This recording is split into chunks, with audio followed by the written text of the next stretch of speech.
Hey guys!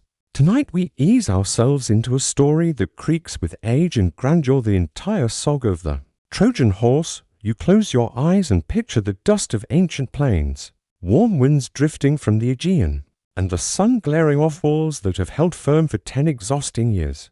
The air is thick with the smell of sweat and burnt offerings, while the sound of weary soldiers sharpening blades clinks like restless bells. You can feel your own shoulders sag as though you've been camped outside Troy all this time, your tent sagging, your shield dented, and your patience worn down like the soles of your sandals. The truth is, you probably wouldn't survive 1 week of this endless siege, let alone a full decade, but here you are anyway, trudging through the tale. So, before you get comfortable, take a moment to like the video and subscribe, but only if you genuinely enjoy what I do here. I'd also love to know where you're listening from, so post your location and your local time in the comments. Now, dim the lights, maybe turn on a fan for that soft background hum, and let's ease into tonight's journey together. The walls of Troy stand high above you, gleaming in the sunset. According to Homer, those walls were built with divine assistance. Poseidon himself supposedly laid the stones, which, if true, means your ordinary pickaxe isn't making a dent. The Greeks, despite their mighty heroes Achilles, Ajax, Odysseus, have been throwing themselves against these stones for years, and Troy still holds. You wander through the camp and notice the scars of time, weapons rusting, morale fraying, tempers short. Even the famed heroes grumble. Warriors who once leapt into battle now sit hunched by fires, poking at fish bones and muttering. And yet, the war hasn't been fruitless. Achilles killed Hector, Troy's greatest champion, but that victory didn't end things.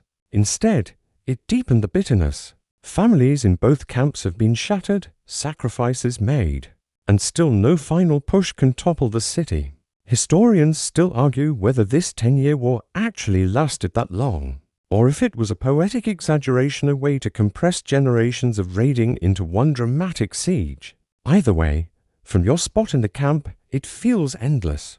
The smell of old leather clings to your cloak, and you hear the coughs of men who've seen too many winters here. Supplies dwindle, but pride prevents retreat. After all, how do you explain to your children that you wasted a decade and gained nothing but blisters? You sense the tension, the kind that makes men reckless, desperate for a way to end the stalemate. Some accounts whisper that it wasn't just military frustration, but also the pressure of omens, sacrifices and dreams.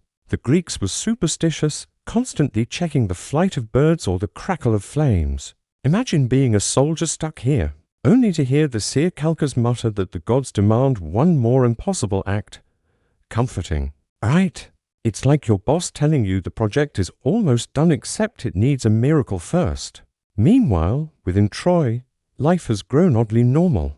Children still play in courtyards, merchants still hawk goods, and lovers still stroll the city walls at dusk. For them, the siege is background noise, like construction outside your apartment, annoying, but somehow survivable. That's the cruel irony. The Trojans live as though victory is inevitable, while you and your fellow Greeks stew in tents, gnawed by envy and frustration. Some modern archaeologists argue that the story of the Trojan War might echo a real conflict at Hisarlik, a site in modern Turkey. They've uncovered layers of destruction, evidence of fire, arrowheads buried in ash. Whether or not the Trojan horse was ever real, the tension of a drawn-out siege is very human, very believable. Picture those weary soldiers, much like office workers trapped in a meeting that refuses to end. Except this one lasts a decade and occasionally someone dies. As the evening deepens, you catch whispers spreading through camp. Plans, rumors, muttered insults. The leaders of Greece, Agamemnon, Menelaus, Odysseus, are not patient men. Already, they scheme and snap at each other. Soon, one clever voice will rise above the grumbling, offering an idea so outrageous it just might work. But for now, you rest against your shield, the stars spreading above the plain, while the sound of Troy's musicians drifts faintly from behind those invincible walls. The campfire pops as you poke at the embers, and across the smoky haze you notice the Greek leaders gathering in a tent that smells of sweat, wine, and wounded pride. These men were once united by a common cause, rescuing Helen and punishing Troy for its arrogance. Now, after nearly 10 years, the cause feels hollow like a song sung too many times. Their tempers flare like sparks. Agamemnon boasts about his command. Menelaus broods about his runaway wife. And Odysseus quietly steeples his fingers like a chess master waiting to move a pawn. You wander closer, as though you're a fly on the flap of the tent. The voices rise. Ajax, broad-shouldered and hot-headed, wants to storm the gates one more time, never mind that the last attempt cost hundreds of lives, and achieved nothing. Diomedes mutters that starvation will do the job eventually, if they can endure the waiting. Nestor, the elder statesman, tries to calm them, his voice creaky as an old lyre string, but frustration drowns him out. Then Odysseus clears his throat. He doesn't raise his voice, but the room quiets. He has a reputation, not the strongest, not the fastest, but the trickster, the wily fox. What if he begins? We stop trying to break Troy's walls from the outside and trick the Trojans into breaking them for US. A few men groan, rolling their eyes, because they've heard his riddles before. But he goes on. He sketches an idea so absurd it sounds like the ramblings of a man drunk on too much wine. Build a giant wooden horse, hollow within, to hide select warriors. Pretend to retreat. Leave the horse as a so-called offering to the gods. The Trojans, curious and gullible, will drag it inside. And then, in the dark of night, the Greeks will spill out and open the gates for a long moment. The tent is silent except for the crackle of oil lamps. You can almost hear the soldiers' stomachs turning, wondering if this is genius or madness. One joke floats through the ranks. If it fails, at least we'll have the world's largest rocking horse. That earns a few laughs, the bitter kind that comes from exhaustion. Historically, clever ruses were part of ancient warfare. Camouflage, ambushes, even fake retreats were common. But the scale of Odysseus' proposal is staggering. A structure tall enough to impress, large enough to hold men, yet believable as an offering. And here's the quirky tidbit. Ancient accounts disagree wildly on the horse's size. Some describe it as towering higher than Troy's gates. Others say it was modest enough to roll through without trouble. Historians still argue whether the horse was literal or a metaphor for siege equipment, like a battering ram disguised with wood. But you, sitting in the smoky tent, feel the ridiculous thrill of the gamble. The leaders argue. Ajax calls it cowardly trickery. He prefers brute force. Agamemnon hesitates. His pride wants a more glorious victory. But his nerves are frayed by years of failure. Menelaus, though, leans forward, eyes glinting. He doesn't care how Troy falls. He just wants Helen back. And perhaps part of him relishes the poetic irony, defeating Troy not with strength, but with deceit. You sense the tide turning. One by one, the leaders nod, persuaded less by the logic than by desperation. It's not that Odysseus' idea is flawless, it's that every other idea has already failed.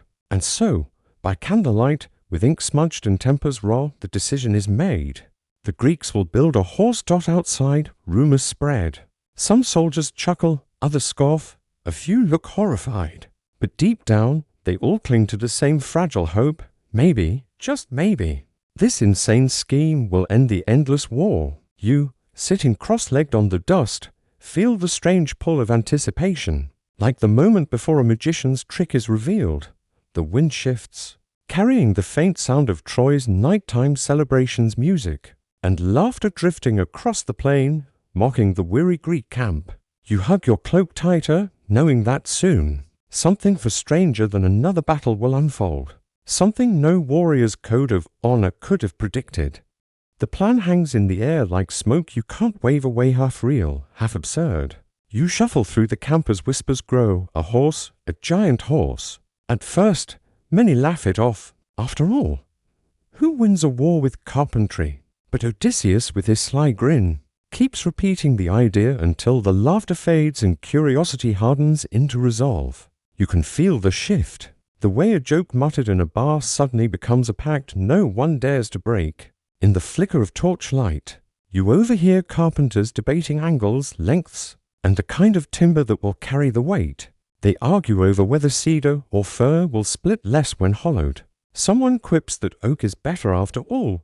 Zeus's oracles once spoke from oak trees. And maybe divine wood will fool divine walls. The joke lands with the nervous energy of men who know they're about to attempt something legendary or ridiculous. Mainstream history gives us glimpses of how ancient Greek warfare worked. Siege towers, battering rams, tunnels dug under walls. What Odysseus proposes echoes those tactics but dresses them up in theatrical flair. Historians still argue whether the horse was a literal construct or a poetic stand-in for siege machinery. Some fringe theories even claim horse was a mistranslation for ship, suggesting the Trojans were tricked by hidden raiders slipping through a harbor. Whatever the truth, you hear it first as a murmur around the campfires. We build a gift and hide inside. You sit by a fire with a few younger soldiers, and they debate the sanity of crawling into such a contraption. One shakes his head, muttering that he'd rather face Hector's ghost than suffocate in a wooden belly.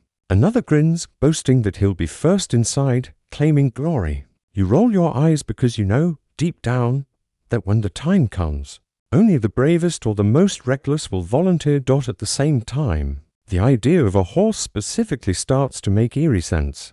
Horses were symbols of power, wealth, and divine favor in the ancient world. Poseidon, god of the sea, was also considered god of horses. A colossal equine offering could easily be spun as a sacred tribute, a gesture to trick Troy into accepting it as a holy token. You imagine the Trojans squinting at the giant sculpture and convincing themselves it must be divine. After all, who would suspect enemies of hiding inside?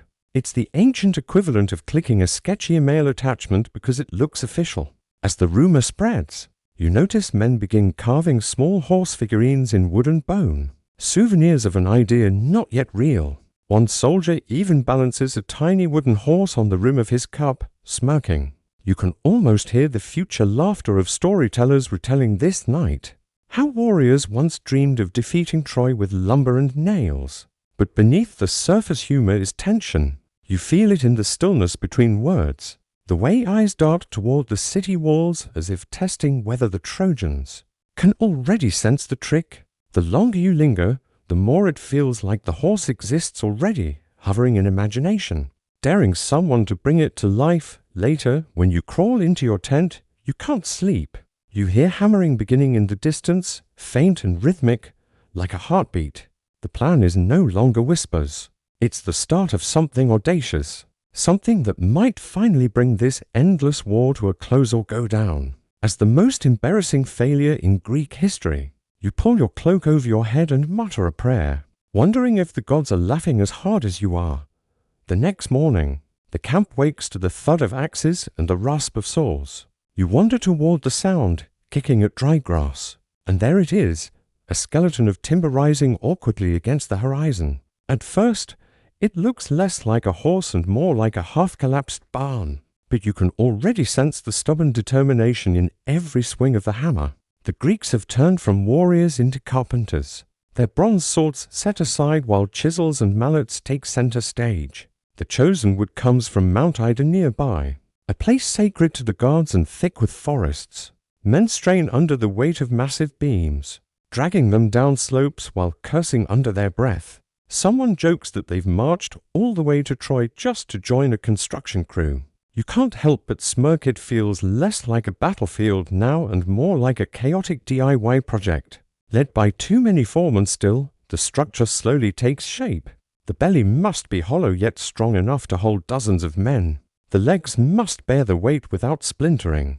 And the head, well, the head has to look convincingly horse-like, though one artisan grumbles that he's never actually seen a horse up close. The result, you suspect, may look more like an oversized donkey, but appearances won't matter as long as the Trojans take the bait. Here's a mainstream fact. In Bronze Age warfare, carpenters were just as crucial as soldiers. Siege engines, ladders, and ships all required skilled woodwork. Some scholars believe the horse might have been an actual siege tower on wheels, covered in wood and painted to resemble something divine. Historians still argue whether Homer's poetic flair transformed a practical machine into myth. For now, though, what you see is very real sweat, very real timber, and very real splinters lodged in warriors' calloused hands.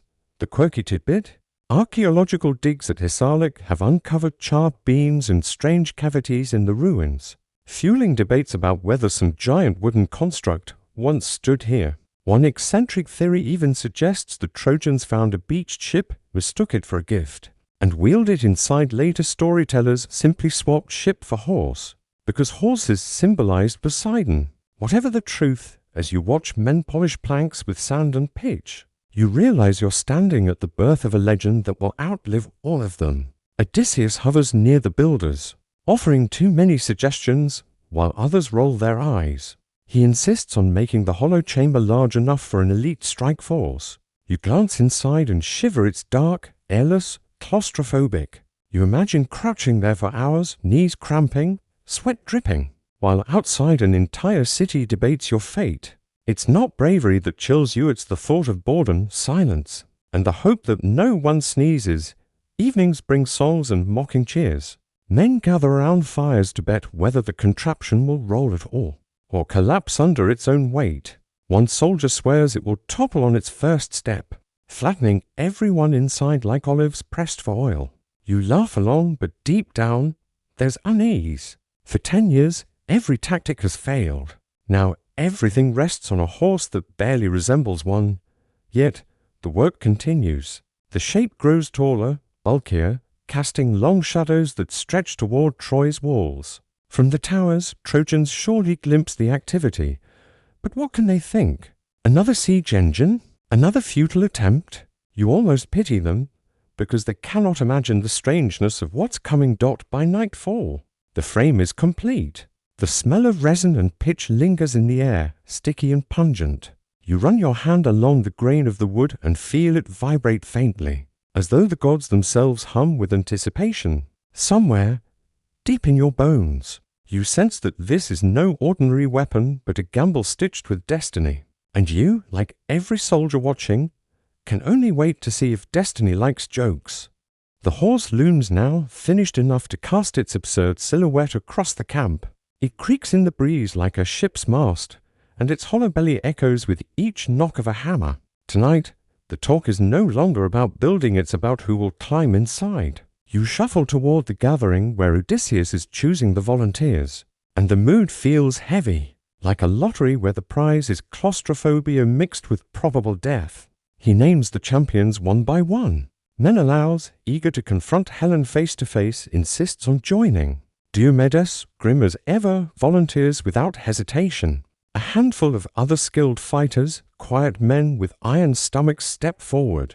You imagine the scene as a grotesque game show. Congratulations! You've won an all-expenses-paid trip inside a giant wooden horse. The crowd doesn't laugh, though.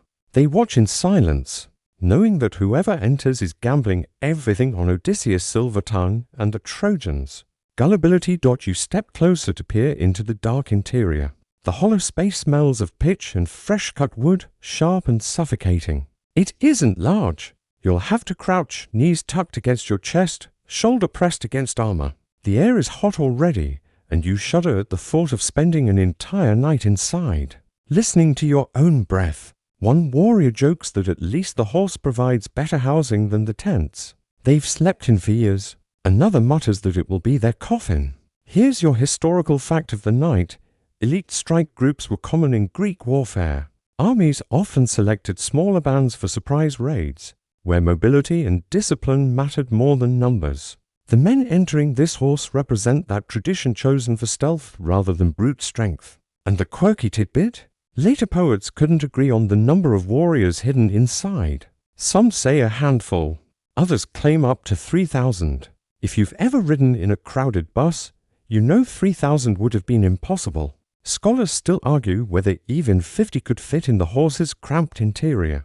Odysseus walks among the volunteers, his expression unreadable. He tells them that their courage will outshine any battle won in daylight. His words are practiced, but you sense the weight of guilt pressing at the edges. Cleverness is one thing. Stuffing living men into a suffocating box and trusting the enemy's stupidity is another. When you climb the wooden ladder into the belly, you notice scratches already forming on the planks where men shift their armor. It is unbearably close. You sit in the dark and hear every tiny sound, the rasp of someone's breath, the rattle of a sword, the cough of a man trying to stifle it. Outside, Muffled voices argue about sealing the door. One soldier whispers, "What if they never bring us inside? What if they just set it on fire?" You can't help but grimace, because that would indeed be a quick and ironic end. From outside comes the sound of laughter, forced and nervous.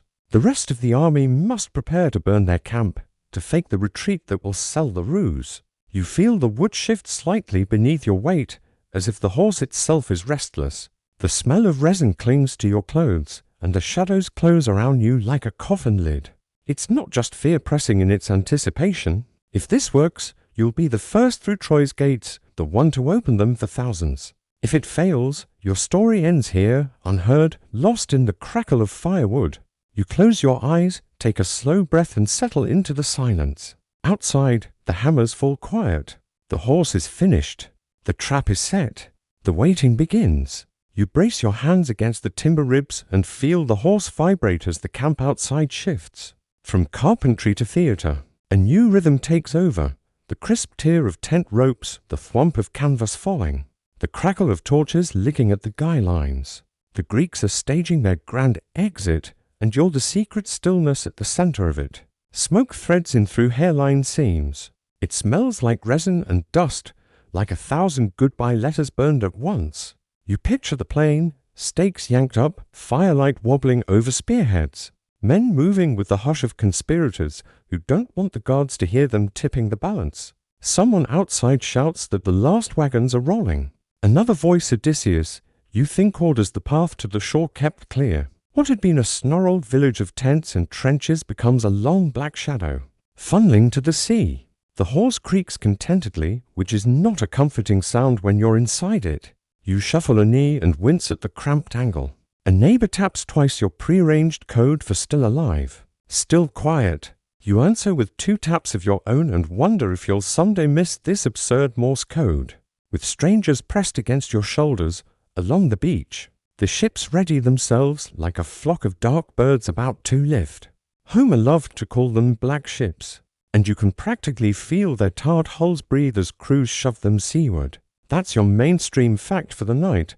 Bronze Age Greek fleets typically used long, low galleys, often pentaconters with around 50 oars designed to skim fast and land suddenly. Tonight, every prow points away from Troy as if the sea has been whispering, "Enough already." You listen hard for the splash of oars, the grunt of men, the slide of wood over wet sand.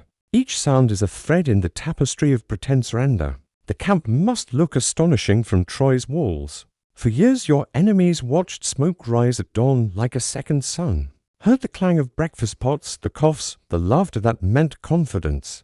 But now, fires bloom for a different reason. Tents go up in flames. Spear racks tumble. A stray cooking pot rings as it topples into embers like a tiny bronze bell, tolling the end of an era. A soldier somewhere cracks a joke. The good news, we're going home. The bad news, we're bringing only what we can carry and a suspiciously large horse. You smother a grin, the kind you shouldn't indulge when hiding. Theatrical touches multiply. They leave broken ladders and snapped bowstrings in the open, like shed skins. They scatter a few coins, a few cracked shields, as though their frustration exploded into litter. Near the shoreline, a knot of men argues loudly about sailing routes, west, not east. For the benefit of Trojan ears, the louder the quarrel, the more convincing the ruse. You hear a fake scuffle tumble into laughter, and for a second you envy those outside. At least they have room to flail their arms. Another joke drifts by. If the horse doesn't fool them, the acting will, and you make a mental note to recommend exactly 0 of these men for the tragic stage. The quirky tidbit comes courtesy of the sea. Someone has hung wreaths of garlic and pine on the sterns as apotropaic charms. Sailors swear garlic keeps away jealous spirits, storm breath, and bad luck plus. It keeps your shipmates at a polite distance, which is a luxury you would currently pay a king's ransom for. A pilot hums a hymn to the Dioscuri, those patron twins of sailors, and a hush follows the tune down the line of hulls. Rituals matter when your plan relies on the ocean's patience and the city's hubris. By twilight, the fleet actually moves. Oars bite water. Oarlocks click like 100 metronome arguing in perfect time. The sails belly just enough for show before they're furled again. The ships don't vanish. They slip, low and black, toward the island of Tenedo, that offshore sliver that might as well be a stage wing where actors wait. Historians still argue whether the entire fleet hid behind Tenedo, or whether a handful withdrew farther out as decoys while the main force hugged the coast. Beyond sight. Either way, the horizon swallows them in manageable gulps until even the white rakes of wake fade like chalk. In Rain Dot then comes the part that makes your knuckles ache around your sword hilt: silence. No camp sounds beyond the crackle of dying canvas and a few staged groans of defeat. The horse sits squat and improbable in the middle of the abandoned plain, as innocent as a child's toy lost by a giant. Somewhere in all this emptiness, sin and the plant, the storyteller prepares his own performance. He'll pretend to be a deserter, beaten and left behind, swollen with a tale about odes and oracles and a horse too sacred to harm. You admire the parallel engineering. Carpenters built the wooden hoax, and Odysseus built the human one. If the city loves a good story more than it loves caution, everything you're suffering for will be worth it. Time slows. Your thighs buzz with pins and needles, the special misery reserved for heroes trapped in wooden throats. You imagine the Trojans peering down from the battlements, counting ships, counting tents, counting reasons to believe. Children will be tugging at sleeves, asking if the bad men finally left. Merchants will already be calculating how quickly they can reopen their stalls. Priests will sniff the wind for God's approval like bakers testing yeast. A breeze slips through the seams and tickles your ear. You sneeze silently, miraculously, then vow never to laugh at the idea of battle discipline again. Joke 3 for the ledger, if anyone asks. You are absolutely adding professional statue impersonator to your resume. The last ceremonial fires gutter out, leaving smudges of smoke that drift like lazy serpents across the darkening field. Stars prick through.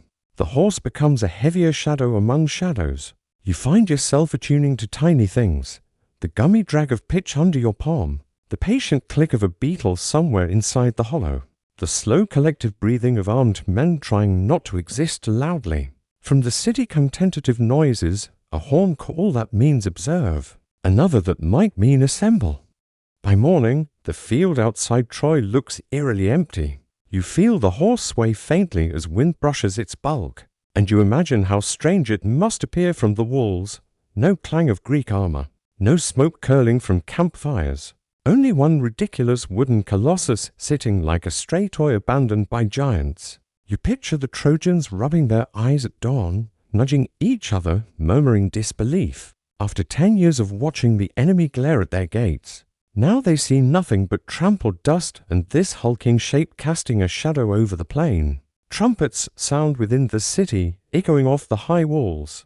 Doors creak open and small groups venture out cautiously: scouts, priests, curious children clutching their mothers' hands. You listen to their voices as they approach, muffled by wood but clear enough to stir unease. Gasps, laughter, even a few tentative cheers. One soldier outside mutters that it looks like a gift to Athena. Another says it's clearly a victory trophy left in humiliation. Someone jokes that maybe the Greeks finally got bored and went home to invent democracy. You cover your mouth with your hand, willing yourself not to snort. Here's your mainstream fact. The Trojans had withstood nearly a decade of siege, thanks to high walls and clever defenses. Archaeological layers at Hissarlik show multiple fortification rebuilds, evidence of constant pressure. Their confidence was well earned. No army had broken them. Now, staring at the horse, they feel a rush of triumph, the kind that convinces people the gods themselves favor them. Historians still argue whether this moment was naive foolishness or desperate relief, but you can sense the emotional release. After so long, they want to believe the nightmare is over. Quirky tidbit? Later storytellers claimed the Trojans didn't just marvel at the horse, they climbed on it, danced around it, even carved their names into the planks like tourists at a landmark. Some said children played hide-and-seek in its shadow while priests debated its meaning. If true, you're essentially the surprise guest at the most awkward neighborhood festival in history. The debate grows heated. Some Trojans insist it should be burned. Others argue it must be dragged inside as a sacred trophy. Their voices rise, echoing across the plain. In the distance, You hear the flutter of birds startled by the noise. Every creak of the wood around you feels like a drumbeat to their indecision. Then comes the first physical test. Ropes are thrown around the horse's neck and legs. You grip the wooden ribs, holding your breath as it lurches slightly. Dozens of men tug, straining against its weight, while others shove at the wheels with grunts and curses. The sound of the wheels squealing carries through your cramped chamber, a grinding shriek that makes your teeth ache. You imagine the sight from above, a crowd pulling a monstrous statue across the battlefield. Sunlight flashing on bronze helmets, dust swirling in angry spirals. It's theater on a scale so massive that even the gods must be leaning forward to watch. One priest warns again that this is folly, that no enemy leaves behind such a prize without trickery. But the crowd laughs him off, too eager for a story that ends in glory. As the Trojans swarm. You think of all the stories that will later be told about faith, folly, and fate. But right now, you only feel the swaying weight of the horse moving inch by inch closer to Troy's gates. And though your legs are cramped, your breath shallow, your pulse races with anticipation. The city has noticed the gift. The trap is nearly sprung. The dust rises around you as the horse grinds forward, ropes creaking, wheels shrieking. Through the wooden slats you catch muffled laughter and shouts, Trojans jostling, jeering, arguing like children at a market stall. Then a deeper voice cuts through, firm, commanding, and edged with dread. You recognize it from the stories, Laocoon, the Trojan priest. His words don't reach your ears clearly, but his tone is sharp enough to make the hair on your arms rise. The crowd quiets, straining to hear him. He shouts again, louder this time, and even inside the horse the phrase carries, "Beware of Greeks bearing gifts." That line will outlast empires, whispered centuries later in languages yet to exist. Right now, it lands like a stone in a still pond, rippling across the crowd. Laocoon, son of Antenna, priest of Poseidon, doesn't mince words. He accuses the Greeks of deceit, mocks the gullibility of his fellow Trojans, and points directly at the horse. It is hollow. He cries, or something close to it, and you instinctively press yourself against the planks, heart pounding, as though his finger can pierce the wood. Then comes the test. Laocoon hefts a spear, gleaming in the sun. He hurls it with practiced force, and it thuds into the horse's side. The wood trembles, the chamber quivers, and for one terrifying instant the hollow belly groans with a sound dangerously close to human. You freeze, holding your breath, certain the jig is up. If one more spear follows, if someone puts an ear to the planks, it's all over. But the crowd wavers. Some mutter agreement, nodding grimly at Laocoon's suspicion. Others boo him down, eager to believe the horse is sacred. Inside, your cramped companions exchange silent looks in the dark, wide-eyed. You imagine Odysseus grinding his teeth somewhere, silently cursing the priest's sharp instincts. Here's a historical fact to ground you. Laocoon's role varies across sources. In Virgil's *Aeneid*, he is a devoted priest of Neptune who speaks truth to plainly. Other traditions cast him as reckless, guilty of offending the gods by breaking vows of chastity.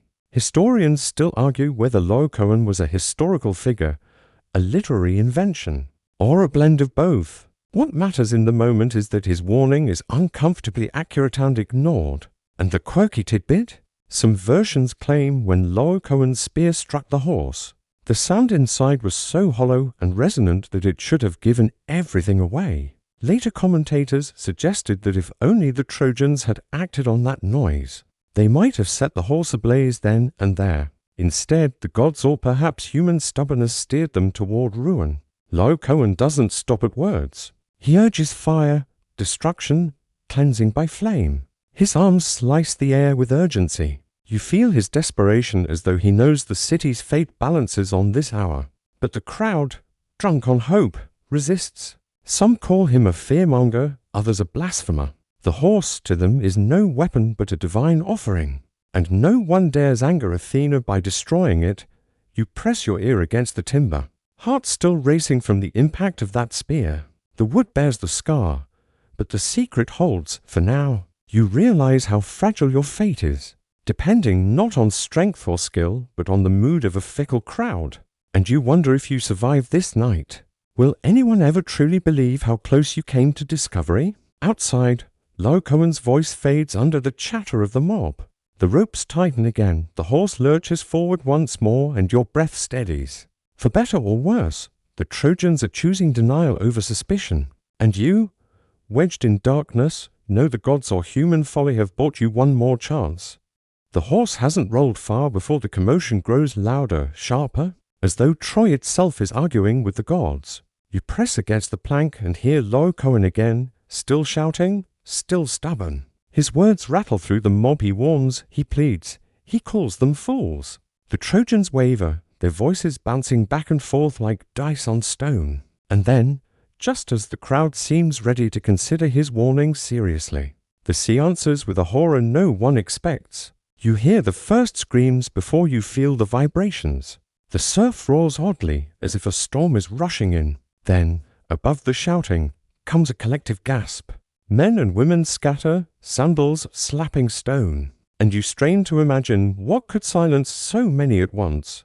Through the cracks, you glimpse movement near the shore, to massive shapes writhing out of the waves. Sea serpents coiling like living ropes, their scales flashing crimson in the sunlight.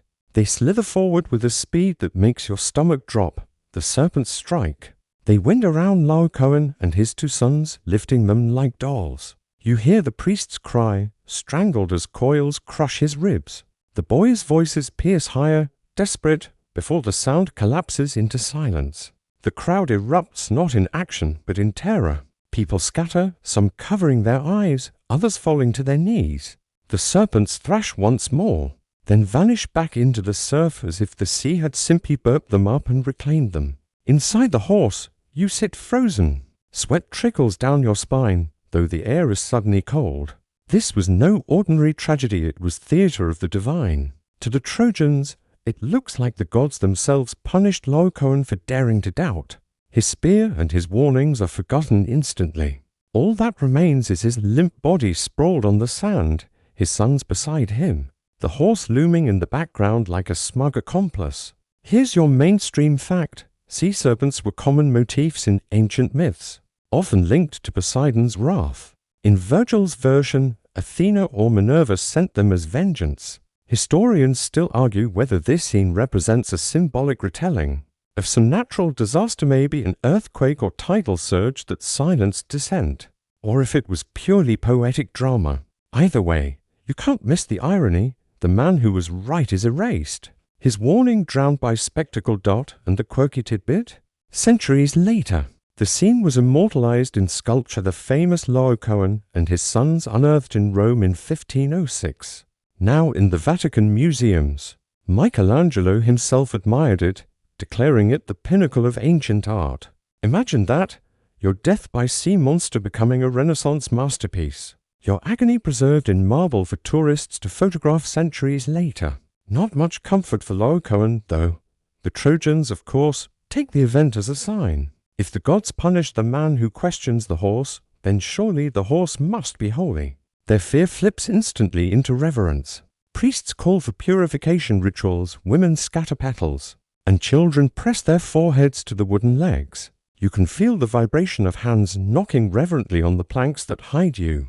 It's real you, a sweaty soldier crammed inside, are being worshipped through a disguise of timber. You exchange a glance in the dim with the man crouched beside you. His lips twist in a silent half smile, half grimace, as if to say, "Asterisk, we're not lucky, we're cursed."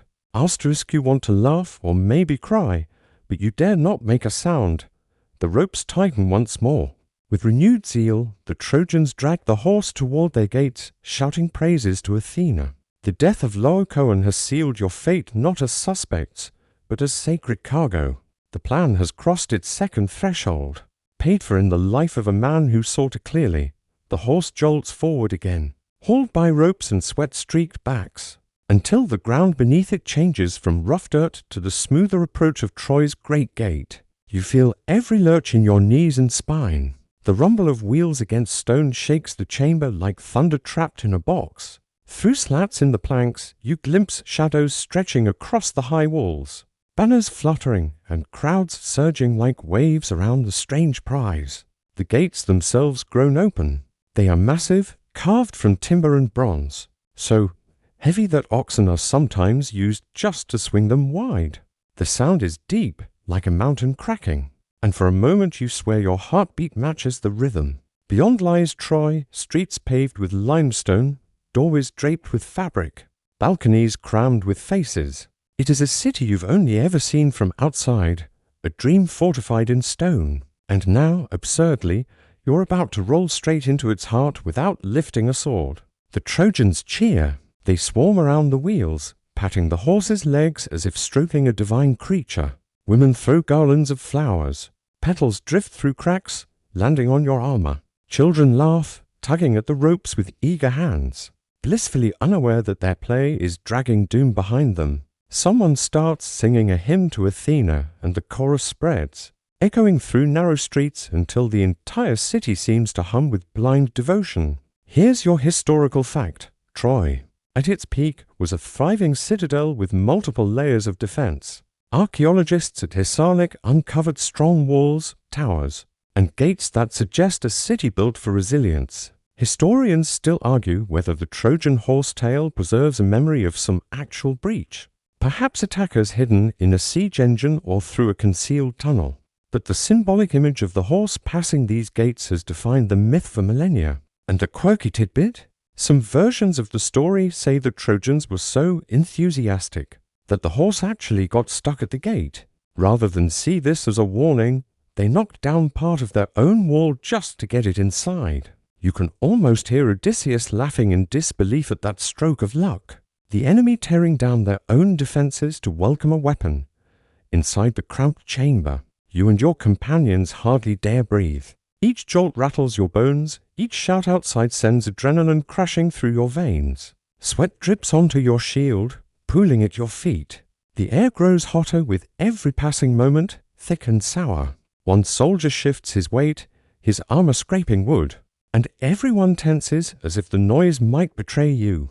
But the Trojans, drunk on victory, hear nothing but their own celebration. The horse halts finally in the central square, its shadow falling across altars and market stalls. You feel it settle on its wheels, groaning like a beast catching its breath. Outside, trumpets blare, announcing the supposed end of the war. The Trojans dance, embrace, and kiss their children. Wine flows, torches blaze, and the city begins to feast. From within, you sense the cruel irony. While Troy celebrates its deliverance, you sit hidden in the belly of their ruin.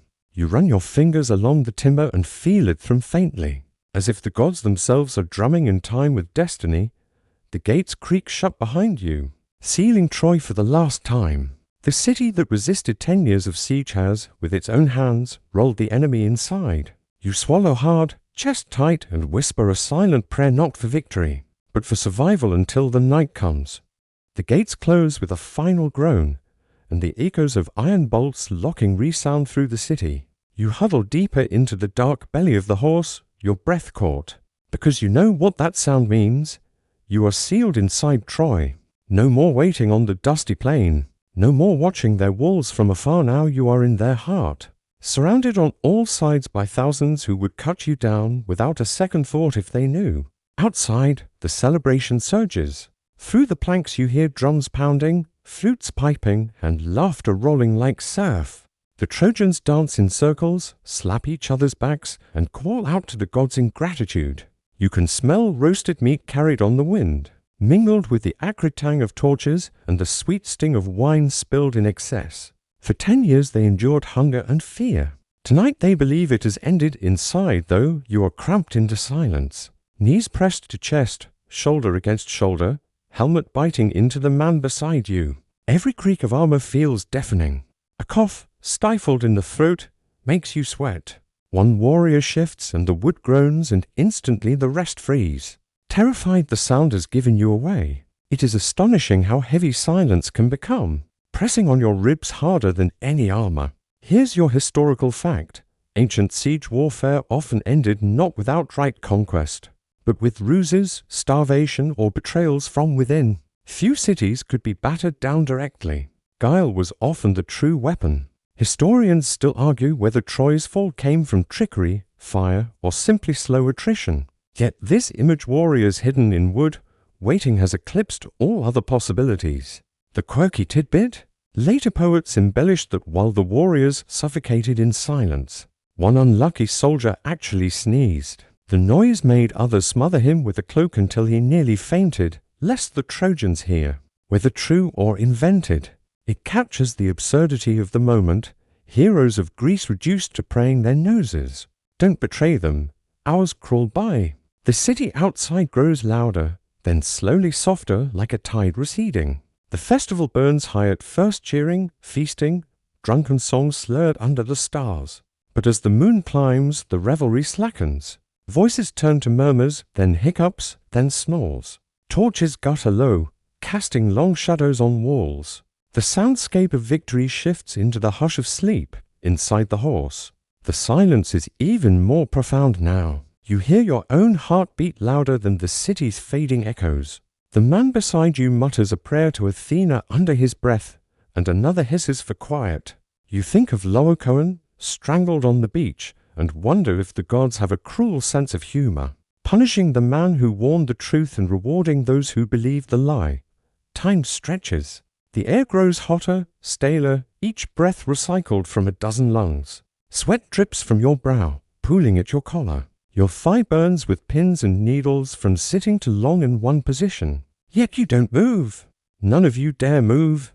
And then stillness. Outside, the city sleeps, its guard down for the first time in a decade. Inside, you clench your jaw, waiting for the signal you pray will come before dawn. The hours crawl like insects. You crouch, cramped and sore, every muscle trembling from stillness rather than action. Outside, the city exhales into night. The last flares of music dissolve into silence, broken only by the hiccup of a drunkard staggering home or the distant yawn of a guard, half-heartedly patrolling the walls. Troy believes it is safe. For the first time in 10 years, its citizens sleep without fear. You, however, cannot sleep. The darkness inside the horse is absolute, punctuated only by the rasp of shallow breathing. Someone shifts slightly, armor scraping wood, and the sound jolts everyone's nerves like a thunderclap. A whisper travels through the belly. Asterisk, quiet asterisk. And again asterisk, quiet asterisk. Your tongue tastes of resin from the timber. You press your back against the curved planks and imagine the stars outside, invisible but wheeling above a city too busy dreaming to notice doom tucked in their square. Here's a mainstream fact to anchor the moment. Ancient cities often celebrated victory with all-night feasts. Excavations at Hisarlik revealed broken amphorae, drinking cups, and charred animal bones, remnants of communal revels. Historians still argue whether Troy's final night ended in full-throated celebration or weary relief. But the tradition of feasting after deliverance runs deep. For you, it's simply confirmation that the wine will dull their watch, their feet, their swords. The quirky tidbit? Later storytellers added that some Trojans, too drunk to walk, actually collapsed against the horse itself, snoring beneath the very walls that concealed you. Imagine that your enemy leaning trustingly against the wooden skin that hides your blade. The absurdity nearly makes you laugh, though the sound lodges in your throat. Midnight stretches on. The heat is unbearable now, sweat dripping from hair to chin, stinging eyes. Knees ache, ankles scream, but still you endure. The man beside you whispers a cracked joke. This is worse than being stuck in line at the bathhouse. A ripple of silent grins moves through the cramped chamber. Humor, thin and brittle, is the only thing keeping panic at bay. Then, faint but unmistakable, a sound cuts through, a signal horn far off near the shore. Not the jubilant blare of Troy, but a subtle, coded note. You stiffen, pulse racing. Moments later, another sound fainter still, but visible in your mind's eye, a torch flaring on the horizon. The fleet has returned. The Greeks are not gone. They wait just beyond the breakers. They're all silent, their sails FURLED inside. A collective breath trembles in the dark. The time is near. Yet Odysseus raises a hand into cramped space, palm out, commanding patience. Not yet. If you strike too soon, before the city has sunk into full slumber, disaster will snap shut like a trap. So you wait, limbs screaming, heart pounding, while outside the streets of Troy lie quiet under the silver eye of the moon. The silence is a different kind now, not the restless hush of waiting, but the poised stillness of inevitability. You flex your fingers around your sword hilt, feeling the sweat-slick grip, and realize that in just a few breaths the 10-year war may finally tilt. And still, you remain motionless, crammed in wood, listening to the snores of your enemies and the faint echo of a fleet returning homeward, or, rather, coming back to finish the story. The darkness is thick, pressing in on you, but then faint as a moth's wing you catch the flicker of light seeping through a crack. A torch raised somewhere outside. Not a Trojan torch, loud and reckless, but the secret flare of your allies. The fleet has returned from its sham retreat, sliding back under cover of night. The signal is unmistakable. The trap is ready to spring. Inside the horse, men stir. You hear swords unsheathed, the metallic hiss muffled but sharp. Armor shifts, knees crack. Someone grunts softly as blood struggles back into cramped legs. You bite your lip, trying to stay calm. This is the moment you've waited for, 10 years condensed into a heartbeat. Odysseus, crouched somewhere in the shadows, whispers a command. It's barely audible, but it carries like thunder in the silence. Asterisk prepared. Asterisk hands grope for ropes. A hidden latch creaks under cautious fingers. The wood itself groans, swollen with resin and sweat, as though reluctant to release its deadly cargo. Here's your historical fact. Surprise night raids were a staple of ancient warfare. The cover of darkness neutralized fortifications, turning stone walls into meaningless shadows. Archaeological evidence at Hisarlik shows widespread fire damage consistent with sudden attack, rather than gradual siege. Historians still argue whether the torch signal was real or later embellishment, but the motif of the returning fleet completes the drama perfectly. And a quirky tidbit? Later medieval retellings insisted that the torch was lit not by Odysseus' men, but by Helen herself, either betraying Troy or guiding her Greek husband back. A scandalous twist. Was she victim, traitor, or secret agent? Nobody agrees. You, however, can't see Helen from inside the horse. All you know is the flame, bright against the horizon, painting destiny in fire. The latch gives way. A sliver of night air seeps in, cool and damp, carrying the scent of salt and smoke. One by one, warriors wriggle out of the belly like hatchlings breaking shell. You slide after them, boots kissing the stone square of Troy, knees trembling from hours of confinement. The relief is almost dizzying. Stars wheel above, clearer than you imagined after so long in the dark. The city sleeps. Drunken snores drift from doorways. A dog barks once, then curls back down. And the watchtowers burn low, their guards slumped at posts. You crouch, pressing yourself against the horse's massive leg, your blade trembling in your grip not from fear, but from anticipation so sharp it stings. Then the next signal, a bird call, to perfect for midnight, answered by another. The fleet has landed. Allies creep through the gates of the night. Your role now is simple but immense. While Troy slumbers, you and the hidden warriors must move silently, like shadows with steel in their hands. The city is yours to open or yours to die within. You glance once more at the torch on the shore. Its flame burns steady, like a star fallen to earth, a reminder that after a decade of futility, tonight will end one way or another. The time for silence is over. The time for storm has come. The night air hits your face like a blessing, cool, sharp, and filled with the salt tang of the sea. After hours locked in the wooden belly, the open sky feels impossibly wide. You crouch in the shadow of the horse, every sense heightened. Around you, companions spill out one by one. Diomedes flexing his cramped legs. Menelaus clutching his sword as though he might sprint to Helen's chambers that very instant.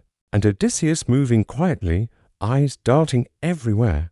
The square is littered with sleeping Trojans. Some lie on the steps of altars, wreaths still tangled in their hair. Others slump against columns or sprawl near fire pits, wine cups toppled from their hands. A stray dog pads between them, sniffing for scraps, oblivious to the blades gleaming in the moonlight. The silence is fragile, punctuated only by snores and the occasional crash of a jug rolling on stone. Odysseus motions with his hand, and you follow. Your boots kiss the limestone street as you move in a low crouch, heart hammering so loud you're certain it will wake the dead. the group splinters into small knots, each tasked with a single goal: unlock the gates, signal the fleet, and prepare the way for the army hidden just beyond the shore. Here's your historical fact. Gates were always the weak point of fortified cities. Even Troy's mighty walls built with layers of stone and mud brick. Towers at intervals were only as strong as the wooden and bronze barriers guarding the entrances. Historians still argue whether the Greeks used ropes, pulleys, or bribed insiders to swing those doors wide. But the story of a hidden strike force opening them remains the most famous version. And the quirky tidbit? A few later traditions claimed the horse wasn't abandoned in the city square. At all, it was parked asterisk right next to asterisk the gates. That would make slipping out and unlocking them even easier. You smirk at the idea. Maybe Odysseus was too clever to risk sneaking through the whole city, preferring to park his deadly gift like a getaway cart. You and the others slide along the base of a wall, shadows moving through moonlight. Every creak of leather, every glint of bronze feels like betrayal waiting to happen. A drunken soldier stirs, groans, and rolls over with his arm across his face. You freeze, every muscle screaming for stillness. After an eternity, his snores resume. You breathe again. At last, you reach the gate. Its massive beams rise like tree trunks bound with iron. Chains hang heavy, locked into place. The guards slump nearby, heads lolling, their spears tipped uselessly toward the ground. Odysseus raises his dagger, but Diomedes shakes his head. Instead of blood, they choose silence. The guards are gagged, bound, left breathing in their wine-soaked dreams. Efficiency over cruelty, at least for now. The ropes creak as you and your companions pull. The chains groan, iron teeth grinding against one another. Slowly, almost reluctantly, the gates begin to part. Beyond them stretches the plain, silver under moonlight. And there the glint of armor, the silent tide of shadows moving fast toward you. The fleet has returned. Thousands of Greeks march across the dust, weapons catching starlight, feet whispering like surf. You step back, chest heaving. The trap is sprung. The horse has given birth to its deadly secret. And now, as the gates gape open like a wound, Troy lies vulnerable for the first time in 10 long years. You can almost taste the smoke that will soon rise, bitter as ash, inevitable as dawn. The gates yawn wide, and the dark tide of the Greek army surges through like water breaking a dam. Thousands pour across the threshold, bronze helmets glinting under moonlight, spears bristling, shields catching the faint shimmer of stars. Their sandals slap the stone with an eerie rhythm, silent mouths chanting no war cry. Only the steady breath of men who have been waiting a decade for this moment. You press yourself against the gatepost, watching the flow. It feels unreal, like you're a spectator rather than a participant. Odysseus gambled, transforming from an absurd story into a living storm. The soldiers from the horse blend into the flood, guiding the mast through narrow streets. Torches spark as they're lit, their flames flickering like teeth. The city doesn't notice yet. A few dogs bark nervously, tails low. A drunkard stumbles into the street, squinting at the shapes pouring past him. For an instant, it seems like he'll cry out. Then a blade flashes and he slumps into the shadows, his warning swallowed before it's born. You shiver. This is no longer the tense patience of waiting, it is the brutal, silent beginning of slaughter. Here's your historical fact. Night assaults were rare but devastating. Ancient armies relied on light to coordinate. Darkness made even allies dangerous. That's why Odysseus' plan is so remarkable. The discipline required to keep thousands of Greeks moving silently in unison was extraordinary. Historians still argue whether such coordination was possible, or whether poetic license smoothed over what must have been chaos. And a quirky tidbit: some Roman writers claimed the Greeks smeared their armor with ash to dull its shine, making them harder to spot in torchlight. Picture heroes of Homeric legend tiptoeing like burglars, gear painted like chimney soot. You almost laugh, but the humor curdles quickly. It's ridiculous and terrifying at once. The army splits, just as planned. Small bands peel off to target guard towers, extinguish torches, and cut down isolated sentries. Others sprint toward armories and granaries, the lifeblood of the city. You follow a group down a side street lined with houses. The air smells of baked bread and spiced wine, still lingering from the feast. Curtains stir in open windows as sleepers shift in their dreams, unaware that their final dawn is approaching. At the citadel, a great fire is sparked. Flames leap hungrily, throwing wild shadows across carved columns. The light blinds those just waking, convincing them the gods themselves have set their city ablaze. You hear Troy stir at last, shouts rising, women screaming, the clang of swords hastily seized from racks. But it's too late. The Greeks are everywhere, already inside, already burning, already cutting. You move through the chaos with a kind of numbness, like a dream. The streets twist, filled now with smoke and sparks. The sound of bronze on bronze rings out harsh, final. A child cries, a man roars, and then silence swallows them. You catch Odysseus' face in the firelight. No triumph, only grim focus. For all his cleverness, he knows this is no clean victory, but a necessary horror. The plain outside Troy had felt endless, years dragging like chains. Inside the city, everything happens at once. Gates broken, homes aflame, temples desecrated. You smell burning cedar, wool, flesh. Your eyes water, but not just from the smoke. For the first time in years, Troy is truly vulnerable, and it feels less like glory than like grief wearing a stolen mask. The fire spreads faster than you can believe. Roof beams crack, sparks leap from one house to the next, and soon Troy glows like a torch thrust into the night sky. You stumble down a street clogged with Greeks and fleeing Trojans. The chaos-deafening shouts of rage, cries of fear, the roar of collapsing timbers.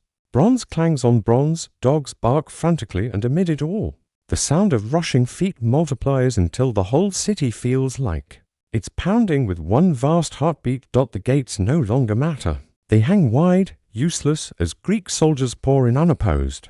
Behind them, more keep streaming from the ships that had hidden off Tenedo. It feels as if the plain itself is flowing into the city, carrying a flood of vengeance. 10 years of frustration erupt in one night of unrelenting fury. Here's your historical fact. Excavations at Hisarlik reveal a destruction layer, dated to around 1180 BC. Charred walls, arrowheads embedded in stone, shattered pottery. Historians still argue if this layer is the real Troy of legend, but the evidence of a sudden catastrophic fire is undeniable. Even if Homer embroidered details, something terrible indeed consumed this city. And the quirky tidbit? Some accounts claim the Greeks to spread panic faster, strapped burning torches to the tails of animals, oxen, goats, even dogs, and released them through the streets. Imagine chaos given hooves, sprinting blindly with fire streaming behind them. Whether true or not, the imagery lingers, and you half expect to see a donkey bolting past you with its tail ablaze. You press yourself into the shadows of an alley and watch the wave of destruction unfold. Warriors kick down doors, drag out chests of gold and cloth, fling them aside for shinier spoils. Others cut down defenders in the doorways of their own homes. A man stumbles past clutching a sword in one hand and a loaf of bread in the other, as though either might save him. Women scream from rooftops, calling to the guards, their voices swallowed by the crackle of fire. Your legs tremble, not from fear alone, but from exhaustion. You've carried a decade of waiting, and now it all spills out in one brutal release. Menelaus barrels past you, blade red, eyes wild. He isn't hunting treasure or defenders, he's hunting Helen. And you know he will tear down half the city to find her. Some Greeks cheer, drunk on violence, but others move like ghosts, silent and grim. Odysseus is among them, his clever eyes now haunted. He doesn't relish this chaos. He endures it, guiding men to key targets, armories, towers, temples. His voice cuts through the din. No delays strike swiftly. He knows victory is fragile, and dawn could still turn the tide if Troy rallies. But Troy doesn't rally. Its warriors stumble into the streets half-dressed, blades dull, shields dusty from disuse after the feast. They fall quickly, overwhelmed by trained soldiers who've spent a decade sharpening wrath. A few skirmishes erupt, arrows hissing down from balconies. Desperate charges at alleys, but each is drowned in the flood. The smell is unbearable. Smoke, sweat, blood, and the sour reek of wine-soaked bodies burning in the blaze. You gag, pulling your cloak over your mouth, eyes stinging. The heat makes your armor sear against your skin. Yet you press forward, because retreat is no longer possible. You are inside Troy, and the only way out is through. Somewhere above, a temple roof collapses, sending sparks skyward like a meteor shower. You pause, staring, and it hits you. This is no longer war. It is annihilation, and whether you call it victory or massacre, Troy will not see another sunrise. The city howls like a wounded beast. You move through the streets where panic bursts from every doorway, every shadow. Families clutch children and scatter into alleys, their cries colliding with the roar of collapsing roofs. Warriors rush out half-armed, colliding with Greeks already drunk on fire and vengeance. The air itself feels sharp, thick with ash, sparks landing on your skin like biting insects. You see a Trojan mother stumble, dragging two children by the hand, their hair glinting in the firelight. A Greek soldier charges past without looking, chasing a man in torn robes. For a moment, you wonder if anyone truly sees anyone else in this chaos, or if Troy itself has dissolved into one faceless crowd of fear dot at the palace steps. Defenders make a stand, bronze shields braced, voices hoarse. They cry Hector's name as if summoning his ghost, but no ghost comes. The Greeks crash into them like a tide against a breakwater, breaking through in a spray of steel and screams. The line shatters. Bodies tumble down marble stairs, slick with spilled wine and blood. Here's your historical fact. The Iliad ends before Troy falls. But later epics like the asterisk Little Iliad asterisk and asterisk Iliupersis asterisk describe the sack in vivid detail. They recount chaos like this: families fleeing, temples burning, desperate last stands. Historians still argue how much is myth and how much echoes a real city's destruction. But the pattern of collapse is familiar across the Bronze Age. One night of fire, ending centuries of civilization. The quirky tidbit? Some sources say that in their terror, Trojans mistook the shadows of Greeks in the flames for gods descending to smite them. Imagine that, seeing Odysseus or Diomedes silhouetted by firelight, and believing Zeus himself had stepped into your street. To frightened eyes, it may not have been far from the truth. You follow a band of Greeks toward the temple district. Flames leap from rooftops, and the statues of gods glow red in the heat, their faces warped by shifting shadows. The Trojans huddle there, praying, clutching at altars, believing sanctuary still holds meaning. You feel the press of irony because tonight, no god will answer. Above the din, you hear a voice crying out in disbelief, hoarse with anguish, "It cannot be. The walls are strong." But walls mean nothing when gates have opened and enemies walk your streets. The voice falters, swallowed by smoke and steel. Panic rolls like thunder. Horses scream in stables, breaking free, galloping through firelit streets. Wagons overturn, spilling grain into flame. The city's lifeblood pours out in every direction. Men drag heirlooms from houses, only to drop them as Greeks descend. A man clutches a golden bowl, struck down before he reaches the corner. The bowl rolls across the stones, catching sparks, absurdly gleaming amid ruin. Your ears ring with noise, bronze clashing, wood collapsing, women crying for lost children. Yet beneath it all, you feel the same steady undercurrent, the inevitability of it. 10 years of frustration compacted into one cataclysmic release.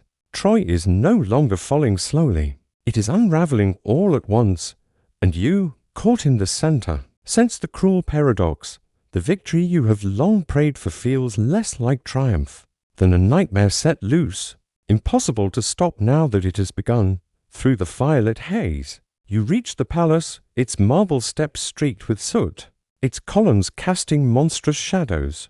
Inside, the old King Priam has gathered what remains of his household. You edge closer, pressed among the surge of Greeks forcing their way through the grand doorway, and the scene sears itself into your mind. Priam is no warrior anymore. He is a grey-haired man draped in robes, clutching at the altar of Zeus within his hall. Around him, daughters weep, wives wail, and priests beg the heavens for mercy. The king's eyes are hollow, yet his voice still booms, commanding his people to hold fast, to trust the gods who built Troy's walls. But you see in the slump of his shoulders that he knows the truth. The gods are silent tonight. A Greek warrior storms forward, sword raised. It is Neoptolemus, the son of Achilles, blood of the man who killed Hector. He strides like a shadow carrying his father's rage, and the Trojans recoil. You hear him shout that Hector's line will end here, that no altar will save Troy's king. Priam clings harder to the altar, his voice cracking as he pleads for pity for his age, for his city, for his sons already lost. Here's your historical fact. Ancient altars were considered sacred sanctuaries. Even enemies who took refuge at them were often spared, for fear of angering the gods. Historians still argue whether Priam's death at the altar was an invention of poets, to symbolize sacrilege, or if such atrocities truly marked Troy's end. Either way, this moment became a lasting symbol of how war erases even the holiest protections. And a quirky tidbit? In some retellings, Priam hurled a spear at Neoptolemus in defiance before he fell. Imagine the frail old king lobbing a weapon with trembling arms, the gesture more tragic than threatening. Whether he actually resisted or simply begged, the end was the same. Neoptolemus struck him down at the altar, staining the marble with blood meant for sacrifice, not slaughter. The hall erupts in cries as Priam collapses, his crown rolling across the stone floor.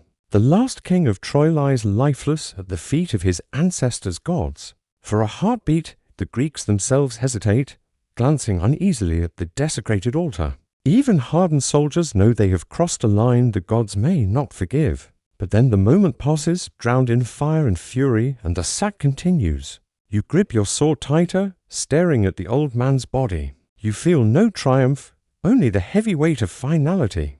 Troy's heart has been pierced and its pulse is failing. Yet the night stretches on, filled with other destinies, some tragic, some miraculous that will ripple long after the flames die outside.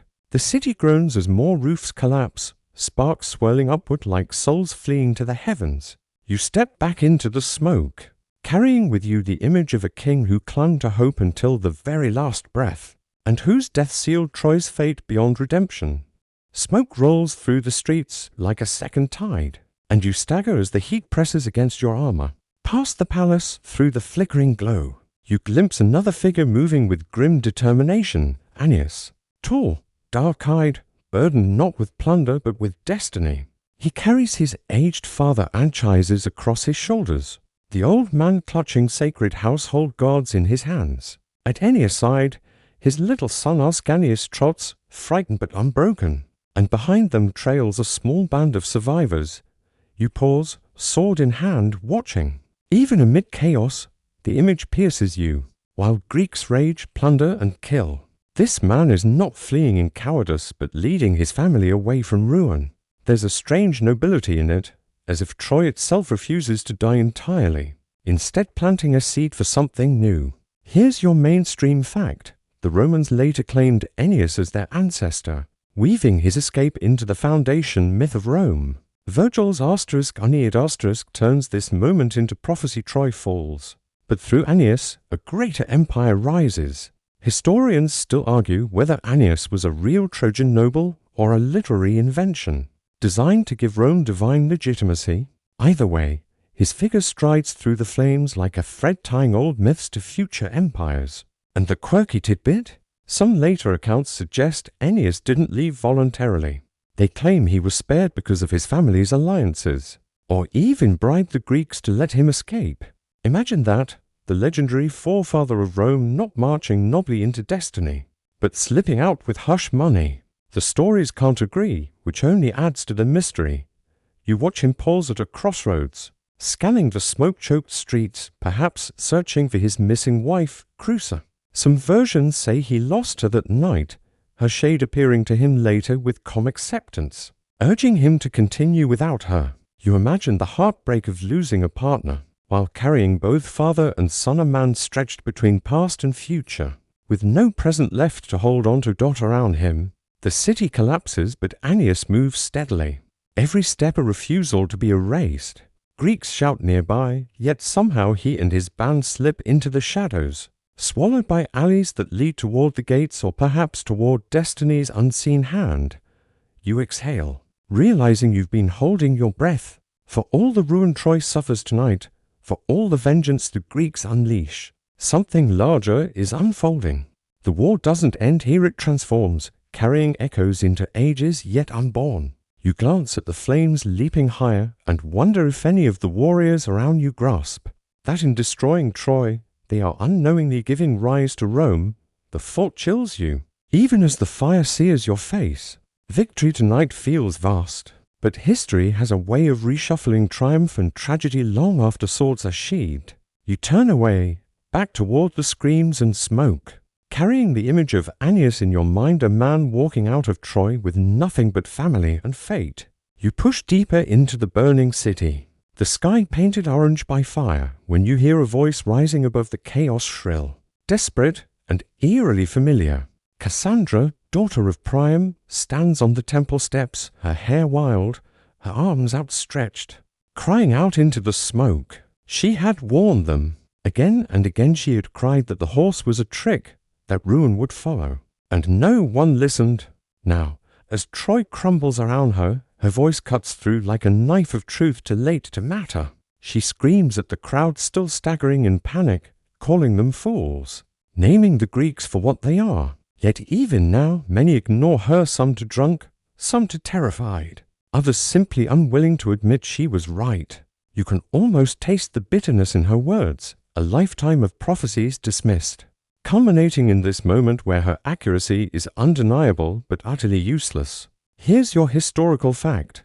Cassandra's curse was given by Apollo, who granted her the gift of prophecy but condemned her never to be believed.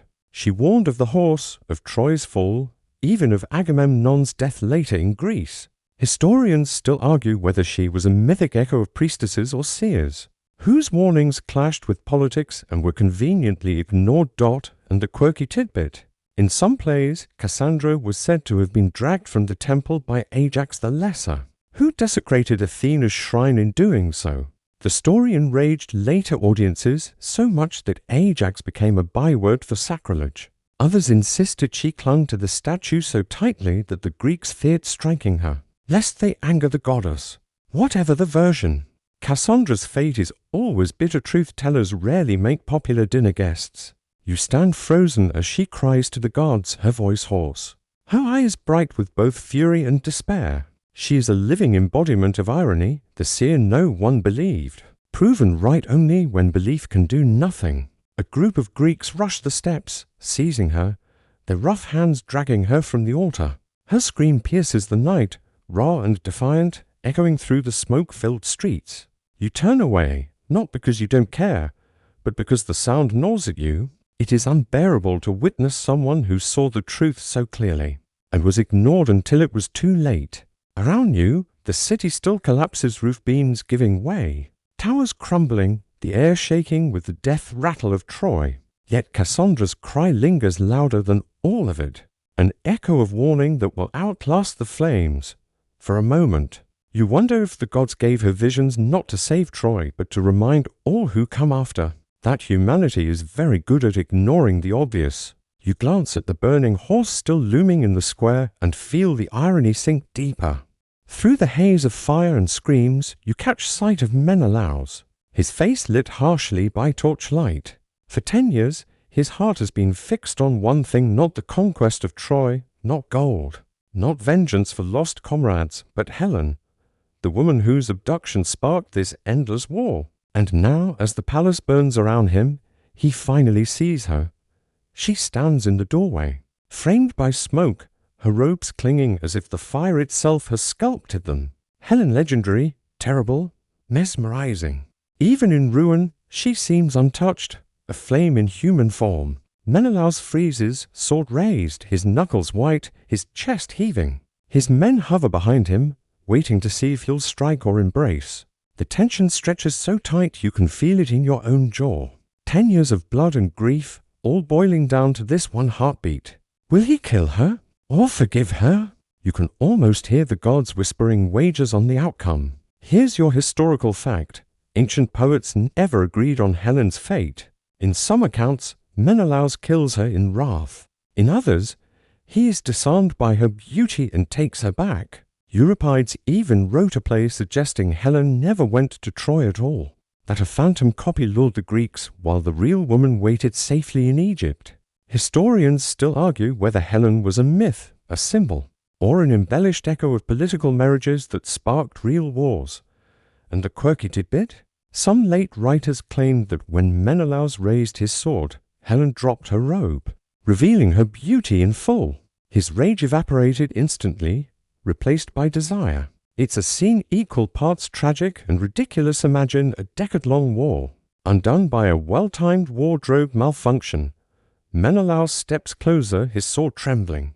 Helen lowers her gaze, her expression unreadable: remorse, pride, resignation, all tangled together. For a moment, the roar of Troy's destruction fades, and the entire world shrinks to two figures: a man who came to kill, and the woman he came to kill for. His blade hovers near her throat, then falters. His breath catches, and slowly, almost against his will, he lowers the weapon. You exhale without realizing you've been holding your breath. Around them, soldiers avert their eyes, as though the scene is too raw, too strange. Menelaus grips Helen's arm not gently, but not cruelly either, and pulls her into the shadows, away from prying gazes. Whatever passes between them now belongs to them alone. You step back into the chaos of the city, the irony gnawing at you after 10 years of siege. Thousands dead, temples desecrated, 1,000 ships burned and rebuilt. It ends not with Helen's death, but with her survival. Beauty has undone wrath, or perhaps wrath was never strong enough to resist beauty. Either way, Troy burns and Helen walks away. The fires rage higher, and you follow the shifting glow until you find Odysseus standing in the ruins of a courtyard.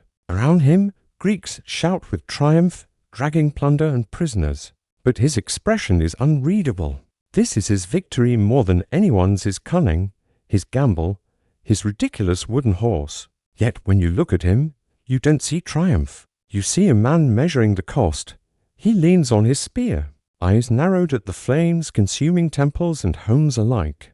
Perhaps he wonders if he's traded one curse for another. For all his cleverness, the plan has unleashed horrors beyond counting: families butchered, altars desecrated, a civilization erased in one night. Victory tastes bitter when it's soaked in ash. Here's your historical fact. Odysseus' reputation was always double-edged.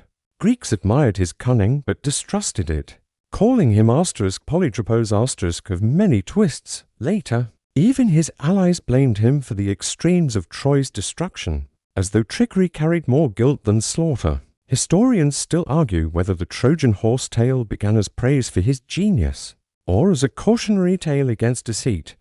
And the quirky tidbit? In some versions, Odysseus actually tried to avoid the Trojan War altogether. When the call to arms came, he feigned madness by ploughing his fields with salt instead of seed. It didn't work. He was caught out when someone placed his infant son in the path of the plough. How ironic, then, that the man who didn't want this war is the one remembered for ending it. Now, in Troy's smoking streets, Odysseus says nothing, but you can almost hear his thoughts. The gods don't let men out with them without a price. And you know what awaits him: storms, monsters, temptations, a decade of wandering. This night's hollow victory will chase him across the sea, dogging him more relentlessly than any Trojan ever did. Around him, soldiers cheer, drunk on plunder. They shout his name, raise their blades, praise his trick as if it were divine inspiration. But he doesn't smile. His eyes are distant, perhaps already scanning horizons for the shadow of retribution. Cleverness may win wars, but it also breeds curses. And Odysseus has always walked that razor's edge. You turn away, unsettled.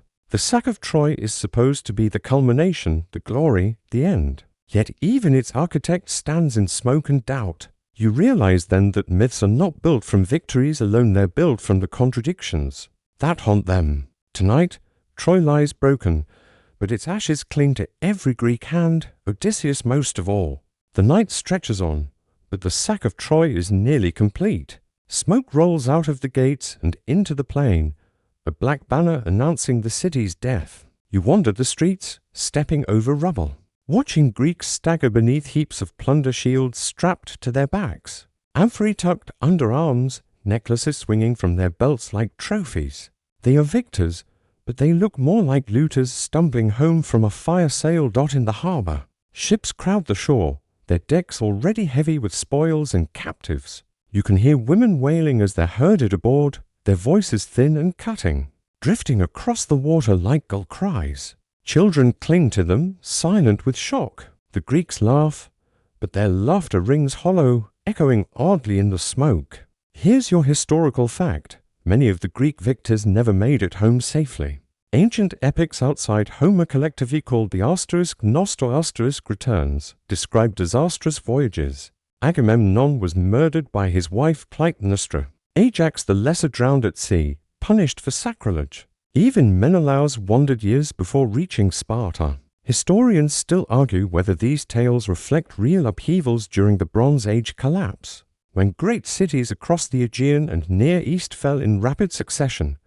And the quirky tidbit? Some legends say Troy's survivors carried seeds of its culture across the seas. A band supposedly fled to Italy long before Aeneas, founding tiny settlements that left no trace but rumor. It's the kind of story locals tell to explain why a pot or inscription looks oddly Eastern. History or not, it suggests that even in ruin, Troy's ghost traveled far. You glance at the Greeks crowding their ships, and you wonder if they feel the curse gathering already. The fire behind them is too large to final. Whole dynasties have ended in one night, and the gods rarely let mortals walk away from such desecration without consequences. You think of Odysseus, silent amid the wreckage, his mind already half on storms and sirens. The plain is quiet now, save for crackling embers and a creak of ship timbers. A decade of war has collapsed into silence, broken only by the groans of prisoners and the occasional cheer from a soldier. Who's drunk too deeply on wine and triumph? But the cheers sound fragile, like men wishing to ward off shadows. You stand at the edge of the beach, the sea black and endless, the ruins of Troy behind you glowing like a second sunrise. Victory is real, undeniable, but it tastes like smoke in your mouth. The Greeks will sail soon, scattering back across the Aegean, each carrying plunder, stories, and curses alike. The war is over, but the echoes are only beginning. Dawn creeps across the horizon, pale light spilling over smoldering ruins. Troy lies broken, but in your bones you feel something else uncertainty.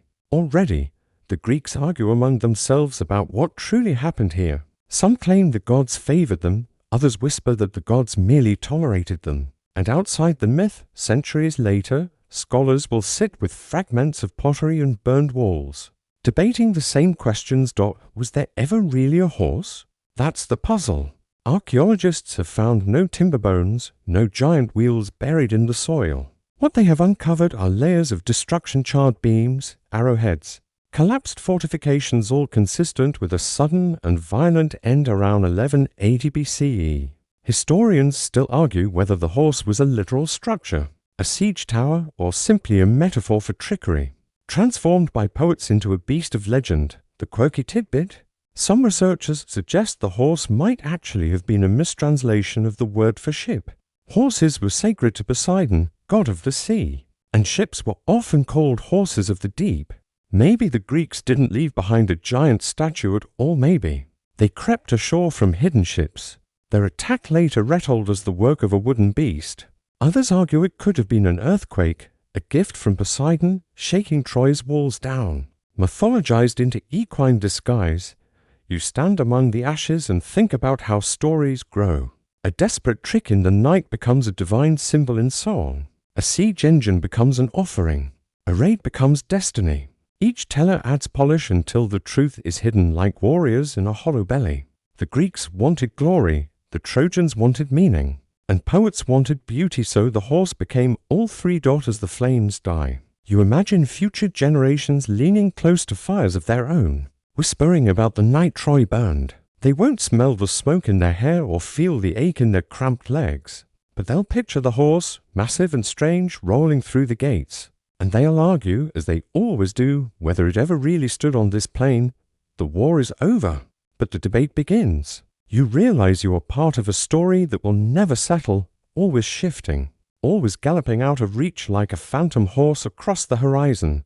The smoke thins at last, drifting out over the plain and dissolving into the morning sky. You stand on the beach, gazing back at what was once Troy. The flames gutter now, leaving only embers that glow faintly like eyes half closed in exhaustion. The air smells of salt and ash, the sound of gulls replacing the night's chorus of screams. For a moment, everything feels too quiet, as if the world itself pauses to catch its breath after 10 years of chaos. The horse is gone. Reduced to cinders, its planks consumed by the same fire it delivered.